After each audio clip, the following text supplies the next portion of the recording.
Jawabnya gimana caranya, panjang banget itu. Saya juga tidak tahu kenapa anak-anak muda kalau ngaji sama saya, kesimpulan akhirnya begini keluar dari kuliah, Pak. Yang nulis pertanyaan antum bukan satu-satunya. Saya sampaikan, antum bukan satu-satunya. Tapi selalu saya jawab jangan keluar. Saya ingin antum jadi profesor di bidang ini. Karena yang berhak mengubah teori hanya profesor. Ubah teori ini. Teori nggak layak buang tempat sampah.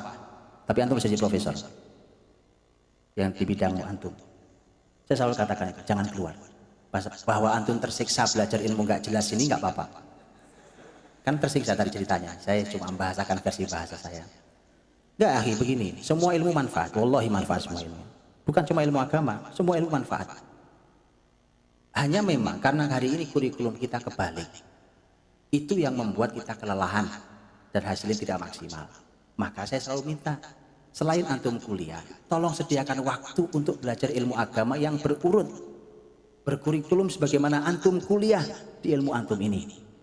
Nanti akan ketemulah antum di tengah itu insya Allah. Ketemu ilmu itu. Itu mau begitu. Jangan keluar. Ya, jangan keluar, lanjutkan kuliah. Malah saya ingin antum jadi profesor di bidang ini.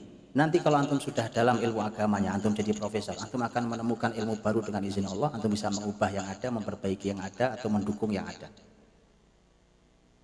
Ya, itu satu. Yang kedua adalah apa tadi?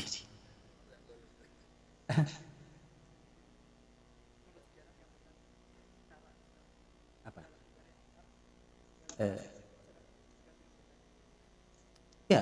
Pembahasan kepemimpinan pembahasan panjang, Pak. Termasuk pembahasan yang termasuk ilmu pengetahuan yang muslimin membuat karya-karyanya. Karena waktu saya tidak cukup begini. Karena pertanyaan katanya banyak. Saya cuma ingin sampaikan, saya minta antum pelajari kitab-kitab ulama yang bicara tentang siasah syariah. As-siasah syariah karya Ibnu Taimiyah rahimahullah taala, Al-Ahkam as-Sultaniyah karya Al-Mawardi, At-Turuq al-Hukmiyah karya Ibnu Qayyim. Ulama-ulama besar menulis kitab-kitab itu, tolong dipelajari dulu. Baik, nanti kapan kita ketemu lagi. Kita bicara tentang kepemimpinan. Baik, baca dulu bukunya. Karena nanti saya ngomongin kitab itu, antum ngomongin Lenin, ngomongin Karl Marx, jadi susah nyambungnya.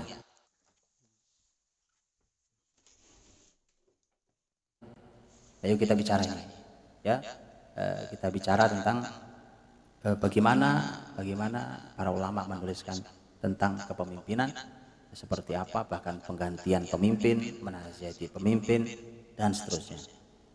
Wallahu a'lam. Ya, mungkin ini adalah pertanyaan terakhir kita hari ini. Mohon maaf karena waktu yang membatasi kita. Pertanyaannya adalah Assalamualaikum warahmatullahi wabarakatuh.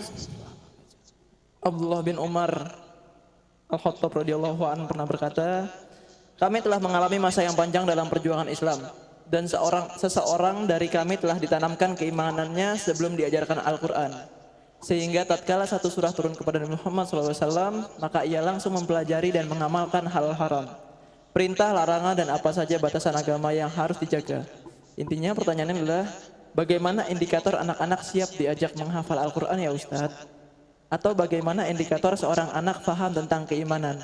Jazakumullah khair, Ummu Ibrahim. Baik, Bu Ibrahim dan yang lainnya. Kalau iman itu ulama mendefinisikannya sudah jelas. Balik dulu ke definisi para ulama. Iman itu kan menggunakan tiga unsur. Ada hati kita, ada lisan kita, ada perbuatan kita.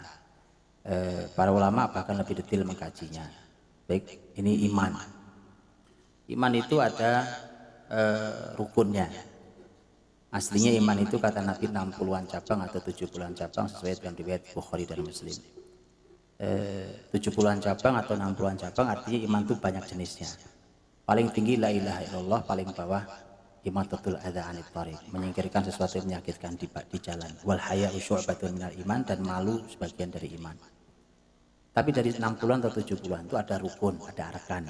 Arkan itu tiang-tiang, bahasa kitanya sokok guru, atau apa bahasanya, tiang-tiang utama. Itu ada 6 sebagaimana rukun iman yang 6 ketika Nabi ditanya tentang mal iman, ya Muhammad, antu'mina billahi wa malaikatihi wa kutubihi wa rusulihi wa tu'mina bil yaumil akhir wa tu'mina bil qadari khairi wa syarri. 6. Kemudian itulah yang mesti menjadi panduan. Apakah anak kita sudah terlihat punya iman dan seterusnya? Kan semua dimulai dari al-imanu billah. Itu pilar utama. Al-iman bil yaumil akhir. Nanti ada al-iman bil rasul. Pilar-pilar utama ini yang mesti dilihat. Apakah sudah ada Allah dalam diri anak kita? Apakah Allah menjadi pertimbangan dalam kehidupan anak-anak kita? Apakah mereka mencintai Rasulnya melebihi cintanya pada yang lain? Sebenarnya pembahasan tadi kemarin. Apakah mereka begitu mencintai dan dekat dengan kitab sucinya?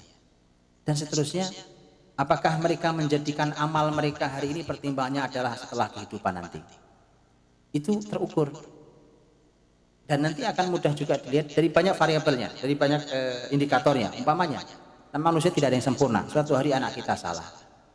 Apakah mudah menasihati mereka dengan menyebut Allah atau enggak nyambung? Karena orang punya iman dia nyambung. Orang mungkin terpeleset dalam kesalahan, tapi dia mudah kembali pada Allah karena dia punya Allah. Itu iman.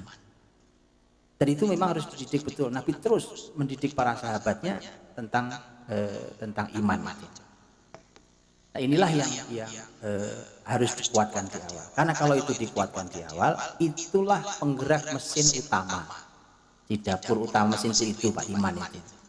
Nanti teman-teman, semua aktivitas, termasuk semua ilmu, termasuk diantaranya menghafal Quran, itu sesuatu yang ikut mesin utama ini berputarnya. Kalau perputarannya mesin utama ini macet yang lainnya, makanya nanti menjadi mobil mogok, Pak. Tiap pagi dorong. Kita teriak tiap hari, belajar nak, tiap hari kita teriak. Itu perlu mereka harus dihidupkan hatinya. Jadi menghafal Quran itu mudah, Pak.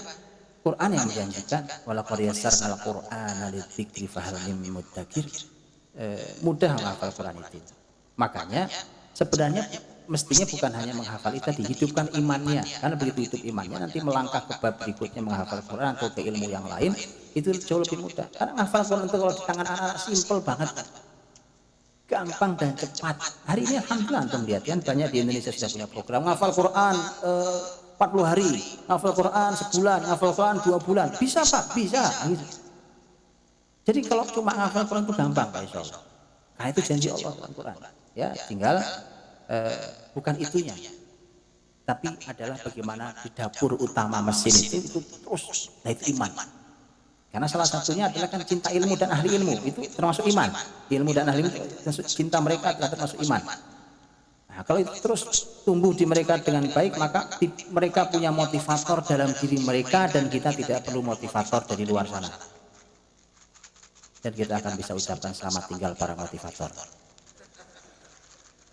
Tidak perlu, Pak. Orang-orang anak-anak beriman itu, orang yang hidup dengan bersama Allah itu mereka punya motivasi dalam dirinya. Kenapa sekarang banyak sekali motivator? Karena kita hidup tanpa motivasi hari ini, sehingga perlu didorong-dorong dari luar. Ya, tolong dipahami itu. Dan maka saya pernah kedatangan seorang motivator, ngobrol-ngobrol waktu itikaf, terus saya bilang, ya antum cari aktivitas lain. Bukan salah, saya bilang ini, karena saya sedang membangun generasi yang tidak perlu antum. Saya khawatir antum nganggur. Generasi yang saya bangun, saya bilang dengan tidak perlu motivator, karena mereka punya motivasi kuat dalam diri mereka, tidak pernah padam apinya. Nah, makanya antum segera cari aktivitas lain. Gitu ya. Itu. Jazakallah khair, Ustaz. Mungkin di madrasah itu, madrasah Al-Fatih itu 4 bulan Ustaz yang hafal Quran, Ustaz ya, kalau tidak salah ya. Insyaallah nanti kalau pengen tahu tentang kitab Al-Fatih, di belakang ada guru-gurunya, silakan didiskusikan di belakang untuk mendidik generasi Islami penakluk Roma. Betul Ustaz ya? Insyaallah. Baik, saudara sekalian, telah sampai kita di ujung acara. Jangan bersedih, mohon maaf sekali lagi kepada seluruh jamaah tidak bisa diberikan seluruh pertanyaannya. Namun Ustadz, bagaimana cara jika ingin berdiskusi ini dengan Ustadz di luar